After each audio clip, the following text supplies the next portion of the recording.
Grief, it could be a loss. You lost something. Okay, you could it could be, in my case, which I have quite a bit of clients like that. You lost a job. You had a very important position, a high level position, and then the company decided to go with someone else as opposed to you. Right? That's another way that you can have grief. It's not always because someone died. A lot of people don't think about this, but grief comes in many forms. Grief can come of, loss because you have a poor relationship with someone.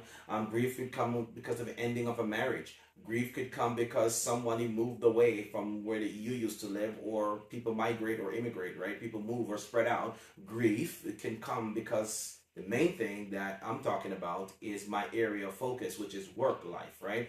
A lot of people are grieving because they either once had a job that they love and it was taken away from them, or they had a job that they love, but the environment was basically, well, it was toxic, right? And because of that toxicity that exists in the workplace, they decide that, hey, I can't stay here anymore. And when they leave with this sense of resentment and hurt and pain, and now trauma has set in. So what I want to help you to understand is that if you have an issue with work-life grief, that's a form of grief that most people don't talk about today. And I want to shed some light on that, all right? So here are some things that you can do to focus on work-related grief, or grief, in general. But I'm focusing on work-life issues, right? So if you lose your job because of an issue that didn't work out, or because somebody just didn't like you, or they just chose someone else over you, let it go. It's okay. Let it go. Here's what I want you to understand.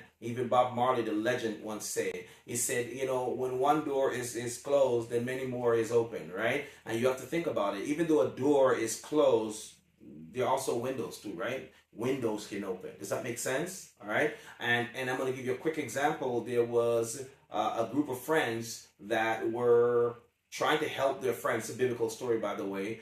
And they were trying to help their friend get healed. And they heard that Jesus was in town. He was creating all of these miracles, and he was doing all these different things, and he was helping people, healing people left, right, and center. But they couldn't get in left, they couldn't get in right, they couldn't get in center, and they couldn't get in from the back. So what did they do? They climb up on top of